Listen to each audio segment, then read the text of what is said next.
In this video, we're going to be discussing the high points of the Touchpoint check-in system.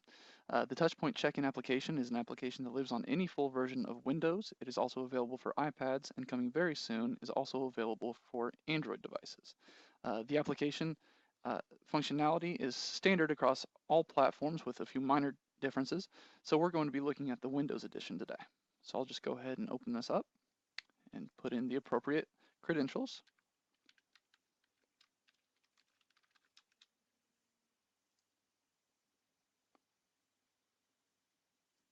And that brings me to the settings screen.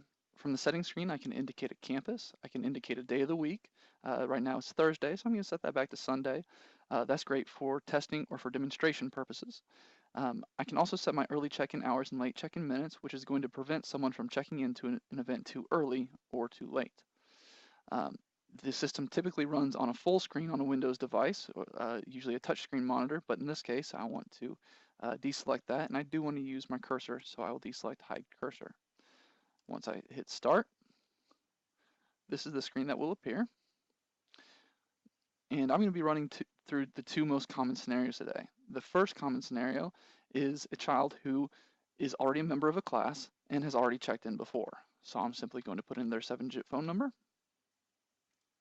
and hit go. And that returns the entire family. So in theory, the entire family can check in at once. Zach and Shauna, that's mom and dad, they can check into their classes that they're volunteering in. They have one child, Charity, and if she had any siblings, they would also appear on this page. I'm going to go ahead and check in Charity to her 9:20 and 11 o'clock class today. And then down below the fold here, I simply select print labels and return. And now the process is complete. From here, the system is going to spit out the appropriate labels, which will look like this. Charity will receive one label that she will wear. This is the one that she'll wear. Obviously, we try to make that distinction here. She has an alphanumeric code for the security code, and we're also listing the room location and the name of the class that she is attending today. This A and C indicates that Charity has an allergy, and the C indicates that there's a custody issue with this child. Hopefully you won't have too many of those. This is simply a device that we use just to let the lay leaders and the staff know that there might be a custody issue with this child and they need to be aware of that. The next label that Charity will receive is an optional label. You do not have to use it, but this one is great for those little ones that are bringing a backpack or a diaper bag to class. This is the extra label. Again, we are showing that A and the C. We're actually listing what the allergy is right here. And then finally is the security label. This is the one that will be split between mom and dad or mom and grandma or anyone of that nature that will be picking up the child. The staff just needs to be aware that they should not release a child to parents unless the parents have a security code that matches the one that the child is wearing. The second scenario that I'm going to discuss is a guest that is coming for the first time. So again, the first thing we want to do is check to see if their phone number is in the system. In this case, it's not. We do want to avoid creating those duplicates. So we always recommend even going one step further, using the magic button here to do a name search. Maybe this individual is Joe Johnson. So there is a Joe Johnson there. If this is not the person that we're looking for, we can use that magic button again to add new family and go ahead and add the individual to our database.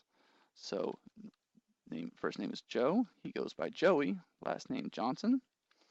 And then I'm going to breeze through some of these and get to the date of birth so I can indicate that this child is, let's see here, 6 years old. We'll give him a phone number.